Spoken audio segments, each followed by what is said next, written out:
আসসালামু আলাইকুম। আমি ছোট সংসার চ্যানেল থেকে আয়শা আফরিন বলছি।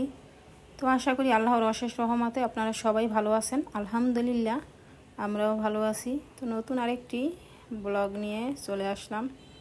আর এখন মেয়েকে নিয়ে স্কুলে যাচ্ছি। ওর ক্লাস শুরু সকাল 7টায়, তো একটু আগে ভাগে বের হতে হয়। তো এখন বাজে 6:45। তো ওকে স্কুলে দিয়ে ভাবলাম আজকে আর বাসায় ঢুকবো না, একটু হেঁটে তারপরে বাসায় যাব একবারে। যদি একবার বাসায় ঢুকি তাহলে আর বের হওয়া হবে না। আর যেহেতু এখন সকাল সকাল আছে, এই সময়টাই কিন্তু হাঁটার জন্য উত্তম। আর এমনিতেও আমাদের তো প্রতিদিন মিনিমাম 30 মিনিট হলেও হাঁটা উচিত। তো আর 1 ঘন্টা হাঁটতে পারলে সেটা তো আরও ভালো। তো আসলে ওইভাবে রেগুলার তো আর বের হতে পারি না, তবে সুযোগ পেলে সেটু হাতছাড়া করিও না।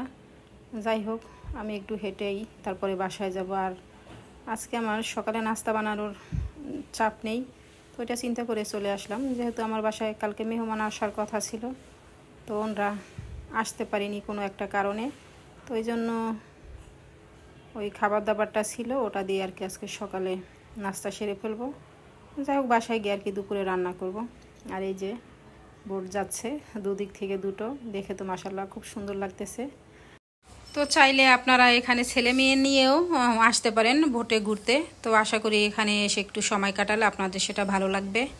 তো দুদিক থেকে দুটো যাচ্ছে, আর এই যে ঢেউ হচ্ছে, এটা দেখে মাশাআল্লাহ আরও ভালো লাগতেছে, খুব সুন্দর। আর আমার বাসা কিন্তু একসময় হাতির ঝিলের সাথেই ছিল, মানে বলতে গেলে 1 মিনিটও লাগতো না, এরকম ছিল। তো বাসাটা ছেড়ে দিচ্ছিলাম ছেলে মেয়ের কথা চিন্তা করে। ওদের যখন আইডিয়াল স্কুলে ভর্তি হয়ে যায় দুজনই, তো এখান থেকে আসলে যাতায়াত করা অনেক কঠিন ছিল, আর মেন রাস্তা পারাপার একটু রিস্ক হয়ে যেত। তো এটা চিন্তা করে আর কি বাসা ছেড়ে দিলাম। পরে ওদের স্কুলের কাছাকাছি বাসা নিয়েছি। তো এখনও বেশি দূরে না হাতির ঝিল, অবশ্য চাইলে আর কি 15-20 মিনিট লাগে। তো আসলে এখন আর রেগুলার ওভাবে আসা হয় না। আগের বাসা থেকে তো এখন মানে দূরে, আগে তো কাছে ছিল। তো এই মাঝে মাঝে আর কি আসি। আর এখন কিন্তু পরিবেশটা একদমই নীরব, লোকজনের আনাগোনা একদম নেই বললেই চলে। সকালবেলা তো খুব একটা লোকজন নেই। আর যাদের বাসা একদম হাতির ঝিলের কাছে, তারা চাইলে মানে সকালবেলা এসে হাঁটতে পারেন, তাহলে আরও ভালো হয়। আর এমনি তো আমাদের মিনিমাম 30 মিনিট তো হাঁটা উচিতই। সেখানে যদি আমরা 1 ঘন্টা হাঁটতে পারি, সেটা তো আমাদের জন্য আরও বেশি ভালো। আর পরিবেশটা একদম শান্ত, দেখেও অনেক ভালো লাগতেছে। তো আজকে আবার বাসায় তো গেলে কাজ থাকবেই, কিছু না কিছু, দুপুরে গিয়ে তো রান্না করতেই হবে।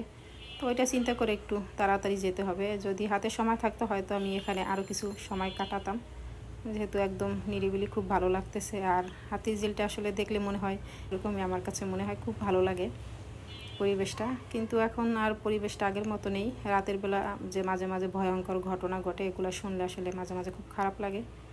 তো ওই জন্য সকালবেলাটাই মনে হয় উত্তম। তো এই যে গাড়ি ঘোড়া তো আর থামবে না, এগুলো তো চলতেই থাকবে সারা দিন রাত। কিন্তু লোকজনের আনাগোনা একটু কম আছে, আর হাঁটার মতো একটা স্পেস আছে, এই জন্য আর কি।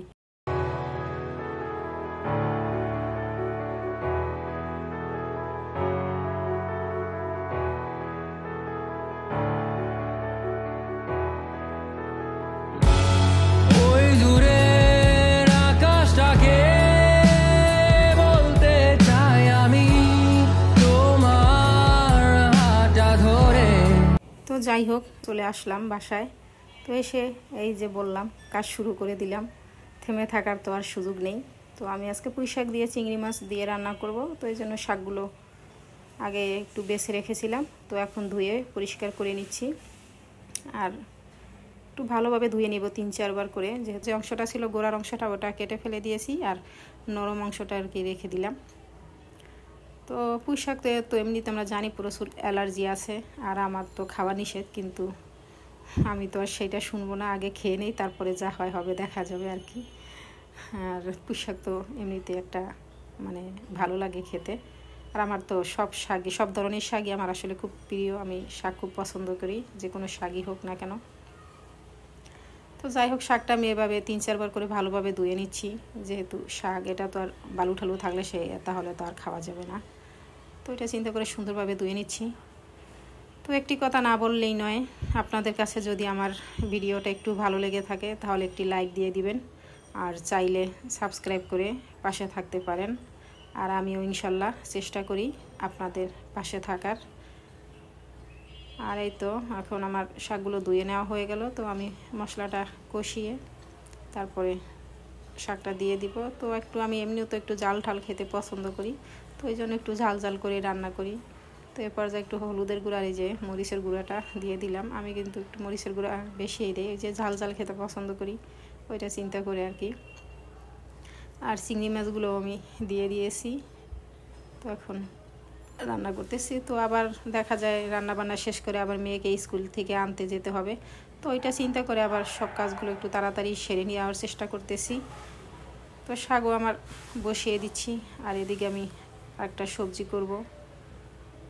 তো আমার হয়ে গেছে মোটামুটি এই তো রান্নার শাক। তো চিংড়ি মাছ দিয়ে করতেছি, এটা তো একটু লোভনীয় হবে। পুঁই শাকের সাথে চিংড়ি মাছ হলে সেটা তো আর কোনো কথাই নেই। পুঁই শাকটা আমি আর কিছুক্ষণ নেড়ে ছেড়ে তারপরে নামিয়ে নিব। এই যে যেটুকু ঝোল আছে এটুকু রাখবো না, একদম মাখা মাখা করে তারপরে নামিয়ে দিব। তো মাখা মাখা থাকলে সেটা কিন্তু খেতে অনেক ভালো লাগে। আর এই যে হয়ে গেছে আমার পুঁই শাক রান্না। তো আমার মতো কে কে পুঁই শাক খেতে ভালোবাসেন অবশ্যই কমেন্ট করে আমাকে জানাতে পারেন। আর এখন পটলগুলো আমি একটু কেটে নিব। তো তাড়াতাড়ি করে করে তারপর তো আমাদের তো আর থেমে থাকার সুযোগ নেই, একটার পর একটা করতেই হবে। আর এমনি তো আমার কিছুদিন যাবত মানে শরীরটা ভালো যাচ্ছে না, ওই যে মাথা ব্যথা থাকেই একদিন দুই দিন পর পরই। আমার এমনিতে মাইগ্রেনের সমস্যা, তো কিছু হলেই মাথা ব্যথা। আর টাপলিন খেতে খেতেও তো আমার অবস্থা খারাপ। এখন তো মনে হচ্ছে যে টাপলিন খেলেও কোনো কাজ হয় না। তো এই নিয়েই আর কি চলতেছি, কাজগুলো করতেছি, কিছু তো করার নেই। তো একটার পর একটা এইভাবেই করতে হবে, কিছু তো করার নেই আমাদের। যেহেতু ছেলেমেয়ের কথা চিন্তা করে নিজে যদি একা হতাম তাহলে হয়তো বা না খেয়েও থাকা যেত একবেলা, কিন্তু ওদের জন্য তো একটা কিছু রেডি করে ওদের দিতেই হবে সামনে। তো এই চিন্তা করে আর কি, কষ্ট হলেও নিজের কাছে খারাপ লাগলেও আসলে চেষ্টা করি করার। তো যাই হোক, এদিকে হয়ে গেছে আমার পটল ভাজিটাও। আর আমি এক ফাঁকে চিংড়ি মাছটা ভুনা করেও নিয়েছি, যেহেতু আমার ছেলে মেয়ে তো আবার শাক খাবে না, ওটা আমারই পছন্দের, আর ওদের জন্য যে ভুনা করে নিলাম। আর এই যে এটা ছিল আমার বিকেলবেলার ভিডিও। তো আনারস কেটে নিলাম, আনারসটা কিন্তু মাশাআল্লাহ অনেক মিষ্টি ছিল। তো একটু বিট লবণ মাখিয়েই খেয়ে নিলাম। তো আজ এ পর্যন্তই। আপনারা সবাই ভালো থাকবেন, সুস্থ থাকবেন, আমার জন্য দোয়া করবেন। আল্লাহ হাফেজ।